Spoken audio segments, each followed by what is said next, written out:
الحمد لله رب العالمين والعاقبة للمتقين والصلاة والسلام على سيدنا مولانا محمد وآله وأصحابه أجمعين. أما بعد فأعوذ بالله من الشيطان الرجيم. بسم الله الرحمن الرحيم. ومن يعظم شعائر الله فإنها من تقوى القلوب. صدق اللہ العظیم. دی روز در بوستان سرا ہمتوتیانی خوش نوا پڑھتی تھی نعت مصطفیٰ بلغ العلا بکمالہ. کمریاں بھی ذوق میں ڈالے ہوئے سر توک میں کہتی تھی اپنے ذوق میں کشفت دجا بجمالہ. بلبلیں پھر سو بسو لے لے کے ہر ایک گل کی بو کرتی تھی پھر یہ گفتگو حسنت جمیع خصالہ. چڑیوں کے سن کے چہچہے انسان بھلا کیوں چپ رہے. لازم ہے اس پر یوں کہے صلو علیہ وآلہ.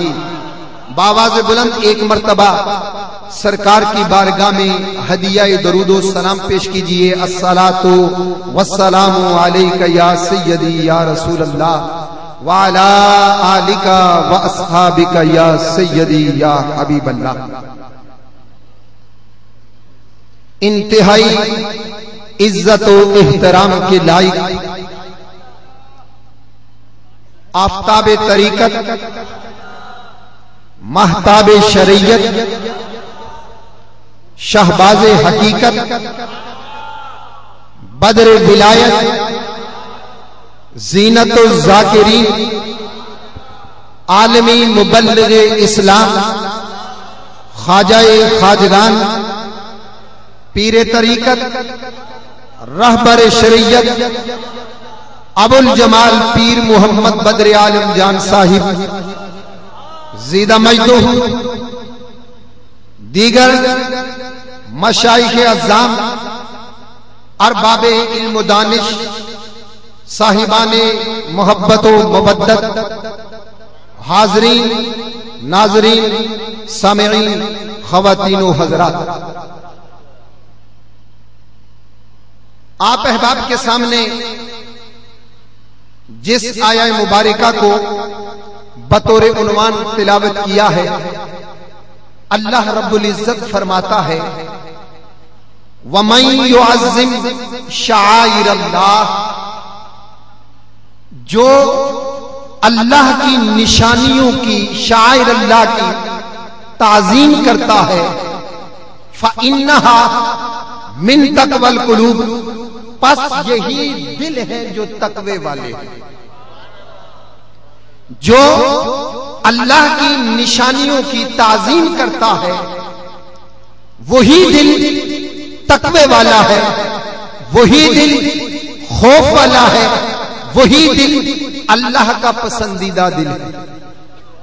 علماء کرام فرماتے ہیں تقوی کی تھیوری یہ ہے آسان سے الفاظ میں کہ جس جگہ پر جانے کے لیے اللہ نے حکم دیا ہے وہاں پہ حاضر رہنا اور جہاں سے منع کیا ہے وہاں سے غیر حاضر رہنا یہ تھیوری ہے. اور پریکٹیکل کیا ہے؟ تقوی کے مفہوم کو سمجھنا چاہتے ہو, تقوی کی گہرائی تک جانا چاہتے ہو, تقوی کہتے کسے ہیں, تقوی والے ہوتے کون ہیں, تو بس ایک نگاہ میرے خواجہ ابو الجمال پر ڈالیے, آپ کو تقوی کا مفہوم سمجھ آ جائے گا. یا پھر دو قدم ساتھ چل کر چند لمحات ساتھ چل کر آپ کو تقوی کی حقیقت کا پتہ چل جائے گا.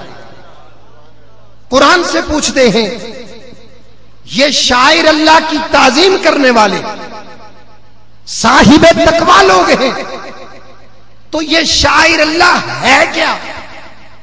اللہ کا قرآن کہتا ہے ان الصفا والمروہ من شاعر اللہ، یہ صفا اور مروہ اللہ کی نشانیوں میں سے ایک نشانی ہے۔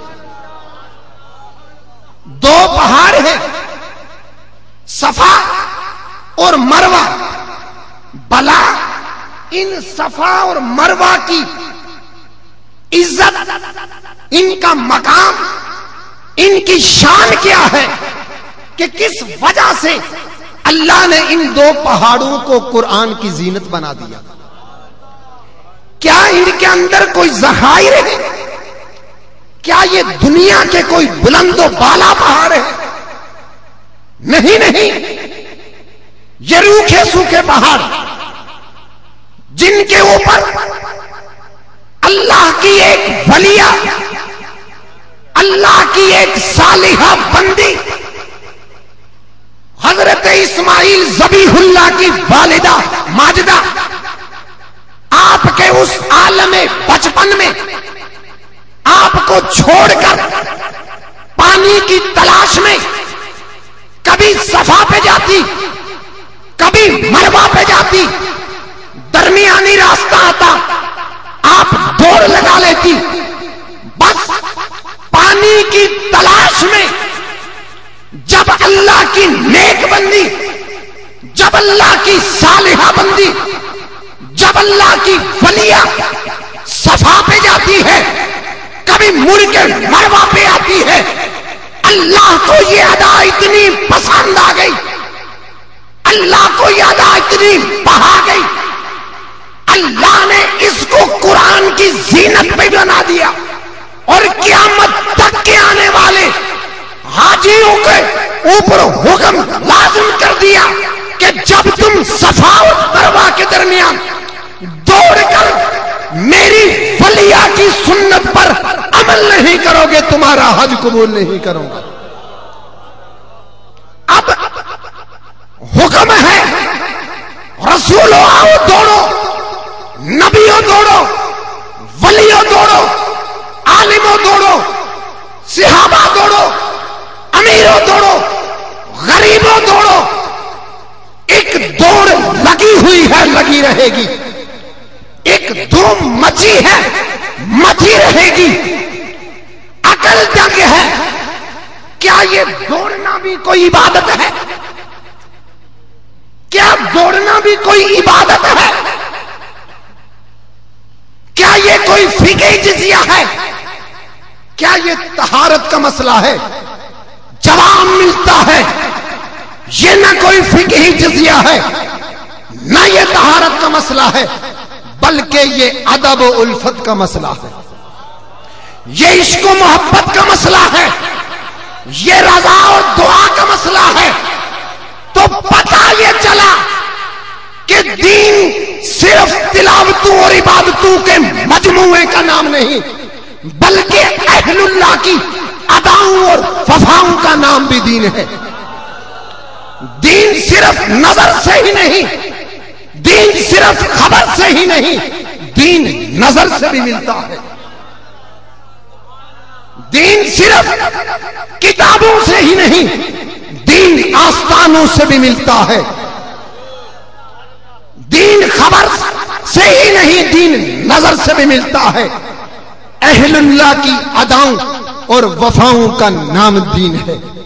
اللہ نے اب ایک اپنی ولیہ کی اس ادا کو قیامت تک باقی رکھا، لیکن جو ولی ہو، وجہ تخلیق کائنات نبی کا امتی ہو، محبوب رب العالمین کی امت کا ولی ہو، اگر امم سابقہ کے ولیہ کے قدم لگ جاتے ہیں، اتنا بلند مقام ملتا ہے، تو میرے سرکار کے امتی اللہ کے ولی کا کیا مقام ہوگا؟